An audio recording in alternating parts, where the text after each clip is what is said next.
안녕하십니까. 엉뚱한 경제입니다. 저번 시간에 이어서 아파트 가격이 왜 떨어지는지 말씀드리겠습니다. 먼저 저번 시간에 아파트 가격이 왜 오른다 했습니까? 대출을 많이 해줘서 대출만큼 오르는 거라 그랬죠. 근데 지금 그 부동산을 규제하면서 대출을 많이 안 해줍니다. 일단 직장인이면 직장인이 많이 못 벌면 대출도 조금밖에 안 해줘요. 그러니까 딱 자기가 버는 수준에 맞게 해주는 겁니다. 옛날에는 내가 많이 벌지도 못했는데 대출 엄청 해줬어요. 그러면 굉장히 위험해질 거 아닙니까? 이거 못 갚을 가능성이 많은데 위험하게 한다는 거예요. 그 다음에 다주택자들은 대출을 아예 안 해줍니다. 그리고 이제 다주택자들이 보통 부동산 투기를 하는 사람들이겠죠. 자, 이 집값이 오르는 게 실질적으로 진짜 그러니까 팔려는 사람보다 살려는 사람이 너무 많아가지고, 그러니까 어떤 특정 지역이다, 마포구에 진짜 거기 마포구에 그 살고 싶어하는 사람들이 너무 많이 몰려가지고 마포구 집값이 올랐을까요? 그렇지 않습니다. 그 실수요자보다는 이런 투기 세력이 집값이 오르는 걸 노리고 투자한 그런 사람들 때문에 집값이 오른 요인이 더 클 거예요. 그 다음에 두 번째, 세금을 이제 많이 걷습니다. 이제 이 다주택자들을 그래서 지금 국가에서도 이 집값이 비정상적으로 오른 주요 요인이 이 다주택자들이다, 투기 세력이라고 보고 이 사람들을 공격하는 정책을 많이 내놓는데, 자, 이 사람들이 집할 때 세금을 엄청 많이 냅니다.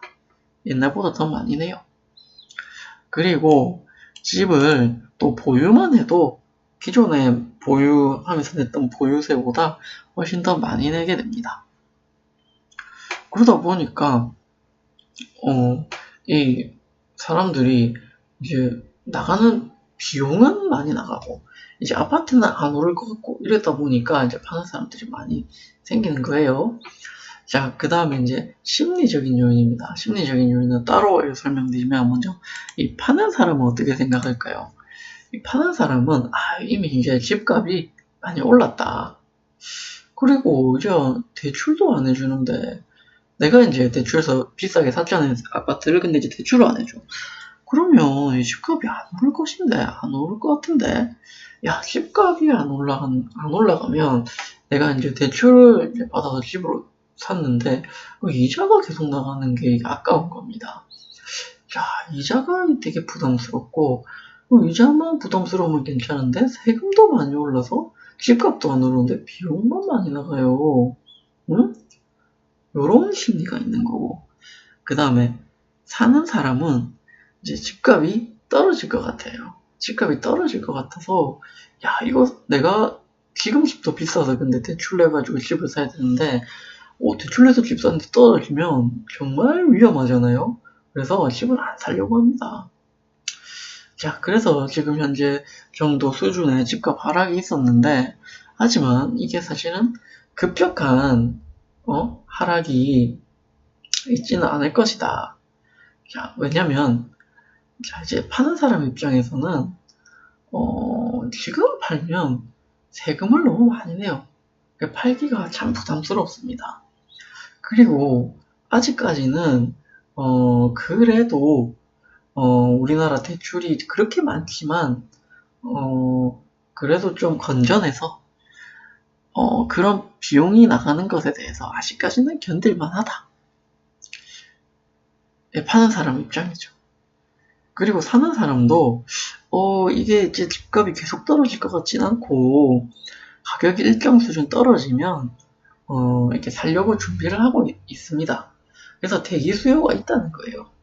그렇기 때문에 지금 수준에서 집값 하락이 급격한 하락은 있지 않을 거라고 저는 개인적으로 생각합니다. 그냥 단기적인 요인인 것들이고요. 좀 장기적인 요인을 보자면 이거 사실은 뭐 어떻게 될지 모르는데 간단하게 말할게요. 뭐 주택 공급량이 많아진다. 지금 뭐 송파구, 헬리우시티, 강동구 등에서 물량들이 굉장히 많죠. 근데 이런 것들은 사실은 여기서 보면 뭐 19년도에 좀 많아지는데 이게 뭐 특별히 엄청난 수준은 아니라고 보고요. 이게 많아지는 만큼 이 밑에 빨간색 그건 멸실입니다. 멸실도 같이 많아지기 때문에 이건 그렇게 큰 의미가 없다고 봐요. 전체적인 관점에서. 근데 일부 지역, 아까 그 송파구 헬리오시티 같은 데는 좀 영향을 미칠 수가 있죠. 그 헬리오시티를 산 사람들은 대체로 대출을 엄청 끼고 그 다음에 전세를 받아서 이렇게 하려고 계획을 했었는데 이게 세대수가 뭐 거의 만 세대 가까이 되다 보니까 전세를 많이 못 받을 가능성이 많아요. 그래서 전세 가격도 떨어지고 매매 가격도 떨어지는 그 지역이 한정돼서 영향도가 있다. 그 다음에 또 이제 이 GTX가 뚫리면 이제 서울 외곽에서 서울의 접근성이 굉장히 좋아집니다. 여기 뭐 일산, 뭐 인천, 여기 뭐 동탄, 과천, 안양 그런 데죠. 그 다음에 뭐 여기 의정부 같은데 여기 뭐 하여튼 그런 데서 서울의 접근성이 굉장히 좋아지는 거예요. 저 같은 경우도 지금 보면 서울에서 회사를 다니고 있는데 서울의 집값이 너무 비싸면 아예 외곽으로 나갈 생각을 하는 겁니다. 그러면 서울의 그 수요가 몰리지 않으니까 조금 서울의 집값이 안정화되지 않겠느냐. 그 다음에 마지막은 이제 인구 감소입니다. 우리 인구가 점점 감소하고 있죠. 지금 여기 표시해 놓은 게 지금 여기 보면 이 많은 인구의 이거 2030년 겁니다. 2030년을 예상해 놓은 건데 지금 뭐 55세 이상 이 사람들은 퇴직하는 인원들이죠. 이렇게 많은 비중을 차지하는 이 인원들은 퇴직하면 비싼 서울에 살 필요가 없습니다. 경기도로 빠지게 되겠죠. 이 수요가 빠져버리고 그 다음에 실제로 집을 구매할 수 있는 수요는 한정적입니다. 그래도 30년까지는 수요가 그렇게 떨어지는 수준은 아닌데 앞으로 그 30년에서 또 10년 더 또 10년 더 같으면 그 집을 살 수 있는 능력이 있는 인구수가 굉장히 떨어집니다. 이렇게 되면 그러니까 지금으로부터 한 3, 40년 뒤에요. 아주 미래의 일이기 때문에 지금 사실은 고려할 건 아닌 것 같고 지금 당장의 관점에서 본다면 아까 말했던 그 장기적인 관점들은 실제 수요와 공급의 관점에서 얘기한 겁니다. 실제로 아까 제가 마포구 예를 들었죠.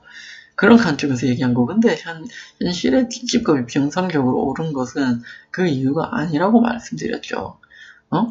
특정 지역에 살고 싶어하는 사람이 너무 많아서 오른 게 아니라 돈이 많은 투기 세력이 어떤 특정 지역, 예를 들어서 마포에 집을 이제 삽니다.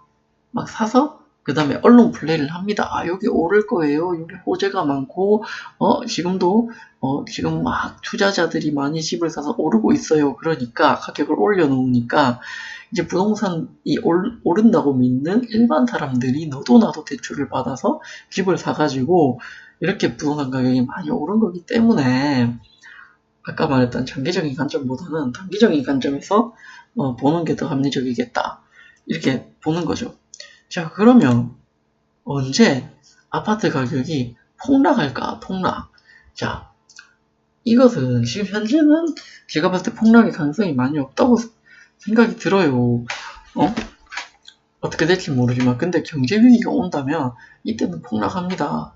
자, 먼저 국내 경기가 안 좋아진다. 지금도 국내 경기가 참 안 좋아졌죠. 먼저 18년부터 주식이 굉장히 많이 빠졌고요. 지금 올해 19년부터는 부동산도 하락하고 있고 그다음 자영업자들도 굉장히 어렵습니다. 지금 뭐 최저시급이 오르면서 자영업자들이 폐업하시는 분들도 많고 참 어렵죠. 그래서 알바생들도 못 뽑고. 근데 이 자영업자들이 지금 우리 은퇴하고 있는, 앞으로도 우리나라에서 가장 많은 인구 비중을 차지하고 있는 그 은퇴자들이 어렵다는 겁니다. 아주 리스키하죠. 이렇게, 이 자영업자들 뿐만 아니라 일반 직장인들, 뭐 주식 투자하고 부동산 투자 일반 직장인들도 이렇게 돈을 잃다 보니까 소비를 안 하게 됩니다. 밥 한 번 먹을 거, 뭐, 안 먹진 않겠지만, 밥 비싼 거 먹을 거, 싼 거 먹고, 물건 2개 살 거 1개만 산다는 겁니다. 그러면 물건을 만드는 기업은 당연히 물건을 못 파니까 실적이 나빠지겠죠. 실적이 나빠져서 회사가 어려워지면 어쩔 수 없이 인원을 감축합니다. 그러면 실업자가 생기겠죠.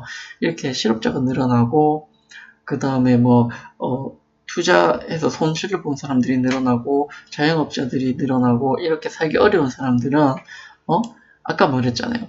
집을 이제 급하게 팔게 됩니다. 내가 당장 집을 샀는데 그거로 이제 슬 힘들게 대출 많이 받아가지고 집을 사서 이자를 갚고 있는데 내가 직장을 잃었어요.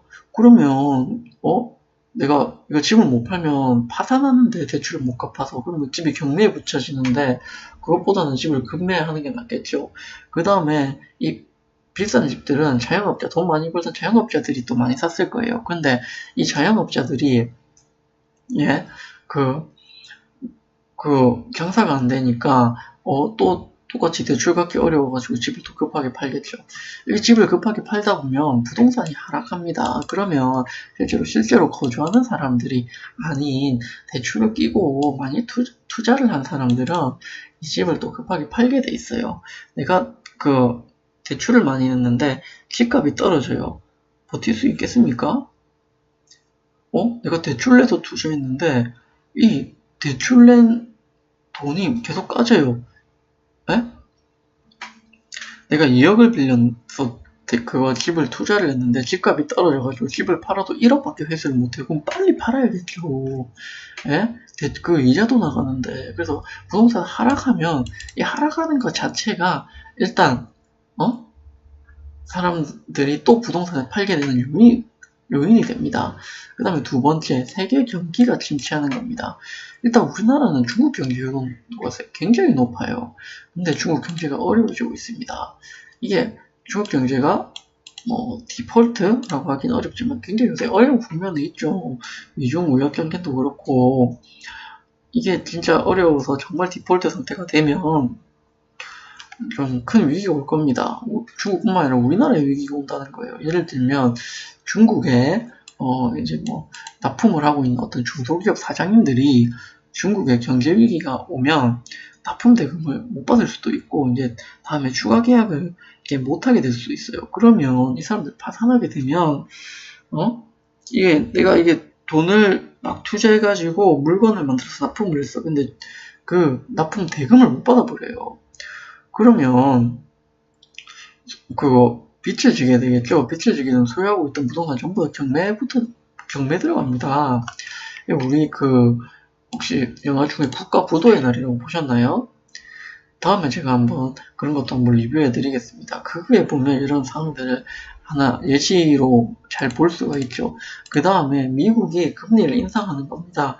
자, 이것도 똑같이 그때 국가 부도의 날에서 IMF 때랑 비슷한 상황인데 미국이 금리를 인상하면 우리나라에 이제 투자되어 있던 외국 자본들이 있잖아요. 주식이나 부동산에 투자되었을 수도 있고 기업들한테 돈을 빌려줄 수도 있고 이런 자본들이 빠져나가게 됩니다. 그러면 국내 경제가 사실은 위험에 또 빠지게 돼요. 그 국가 부도의 날을 한번 보시면 이런 상황들을 잘 볼 수 있습니다. 그러면 뭡니까? 또 주식도 떨어지고 부동산도 떨어지고 또 국내 경기 침체 악순환 되겠죠. 그 다음에 국내 기업에 대출해줬던 돈을 갑자기 빼가버리면 국내 기업들도 파산하겠죠. 그러면 또 아까 말했던 국내 기업이 파산되면 부동산 경매 넘어오겠죠. 자, 이런 상황이 발생하게 되는 거고, 근데 지금 미국이 이제 19년도에는 금리 인상을 천천히 하는 좀 기조가 보여서 보이긴 하나 아직 안심할 수준은 아니죠. 금리 같은 경우는 올라갈 가능성이 높습니다. 그리고 또 이제 이렇게 우리나라 외국 자본이 빠져나가는 걸 참지 못하고 우리나라 똑같이 금리를 올리면 요거는 솔직히 미국이랑 우리나라랑 금리차가 너무 많이 차이가 벌어지면 우리나라 경제에 심각한 타격이 오기 때문에 우리나라도 금리를 올려야 돼요. 따라 올리면 어떻게 되겠습니까?